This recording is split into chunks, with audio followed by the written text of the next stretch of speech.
pwede pa rin tayong kumita, maging masaya, at maging active.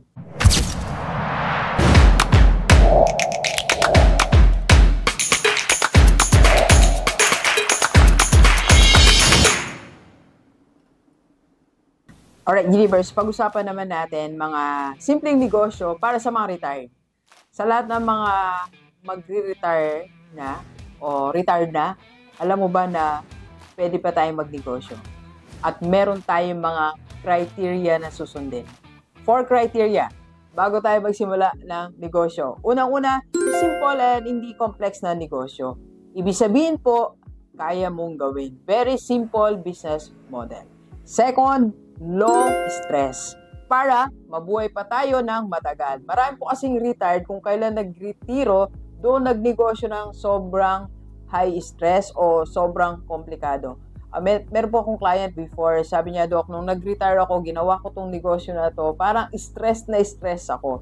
So, hindi na yan ubra sa atin. Pero depende sa inyo kung yung appetite mo okay pa sa iyo yung high stress, okay lang. Alright? And number 3 po, kailangan syempre kumikita. Hindi naman pwedeng masimple lang pero wala tayong kita. Kailangan laging may kita. Kasi tandaan natin, pag tayo may edad na, pag retired ka na, may mga expenses pa rin tayo. And number 4, dapat ito ay nagpapasaya sa atin. Hindi nagpapalungkot, hindi nagpapa-stress. Nagbibigay ng kaligayahan. Alright? So yan ang mga criteria kung anong negosyo ang sisimulan mo. At para mas tulungan ka po ni Rockstar, ito po ang aking mga suggestions. Unang-una po na pwede natin gawin, mini cafe or home kapihan. Diyan lang mismo sa bakuran mo, pwede mo tong gawing negosyo. Ang concept niya po, meron kang small corner diyan sa bahay mo, magbenta ng coffee or snacks.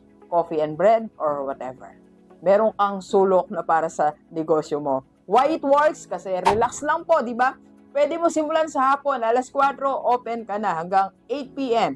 And pwedeng gawin ng asawa mo o pamilya mo. Pwede yung gawin na magpapamilya. Ang kita mo, maybe 500 to 1,000 a day. Diba? Kahit sabihin mo ng 500, imagine meron ka pang income a day, 500. Malaking tulong po sa inyo yan. Number 2, plant or garden business. Ang concept, magbenta ng ornamental plants or seedlings. So, why it works? Kasi therapeutic and trending pa. So, magabang ka lang ng mga trending na klase ng halaman na yan ang ibenta natin. At alam mo ba, pwede yan mismo, again, dyan lang sa tapat ng bahay mo. Simple-simple. Ang kita natin, hindi bababa ng 500 pesos. And number 3, home food business. Ang concept niya po, magluto ka ng isang specialty mo kung meron. For example, talagang masarap na masarap ang lumpia mo o masarap na masarap ang pansit mo or kung ano man na ginagawa mo nung nagtatrabaho ka pa na na-improve mo na siya ng sobra. Kahit isang klase lang. Why it works? Kasi low cost lang po and fast moving. And hindi ka malulugi. Why? Kasi by order ka lang. At kikita ka, of course, from 1,000 to 2,000 a day. Number 4 is rental business. For example, meron kang 3 tricycle, bumili ka ng 3 tricycle, tools, or bicycle. Ang konsepto niya po, you buy 3, then paparent natin. Minimum of 3, para maramdaman mo yung income. And why it works? Passive income. Wala ka ng daily labor. Yan talaga yung simple. Simple lang. Ang kita mo from 600 to 1,000 a day. Next is laundry or wash and fold business. Ang concept po, meron kang washing machine dyan sa bahay mo. Maybe pwede na start with 3. Then, why it works?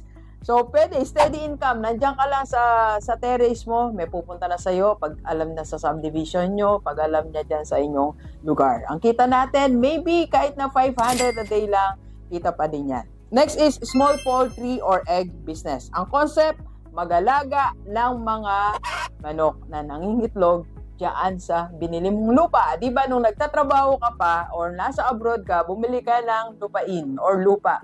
Ngayon, hindi natin nagagamit. Panahon na para magamit mo, lalo kung malayo naman sa residensya. So, pwede kang mag-alaga nang hindi naman maamoy ng mga kapitbahay natin. Why it works po? Kasi steady ang supply, madali pong ibenta. Ang kita natin siguro, a month, abot ka ng 8 to 10,000 pesos. Next is craft or souvenir making. Ang concept, gumawa ka ng hand-painted mugs or bag or anything. Kung natutunan mo yung magaling ka sa art, magaling ka sa paggawa ng very creative ka, magawa ka ng purse or whatever, something na madidekorasyonan mo, so pwede nang gawin. Why it works? Kasi yan na yung talent mo na, skill mo na. So, hindi mo na kailangan magbayad pa. So, paggawa mo, dalawa, order na, or magpa-order ka na bago mo siya gawin. Ang kita natin dito, malaki kasi pwede ka magtaas ng margin na gusto mo.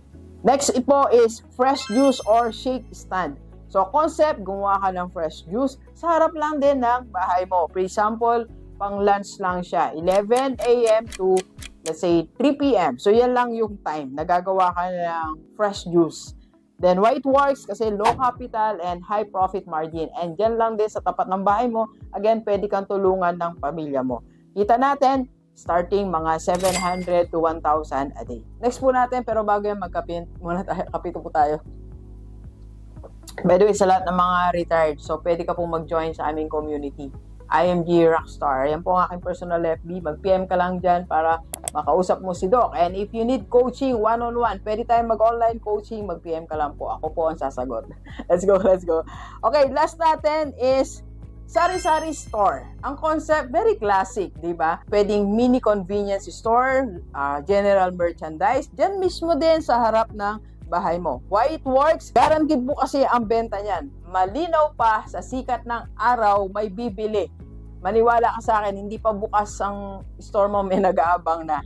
Sigurado, meron tayong kita dyan. Like for example, minimum of 500 kaya mong magkaroon yan. Okay? Hindi pa yan stressful kasi nandiyan ka lang naman sa loob ng bahay mo.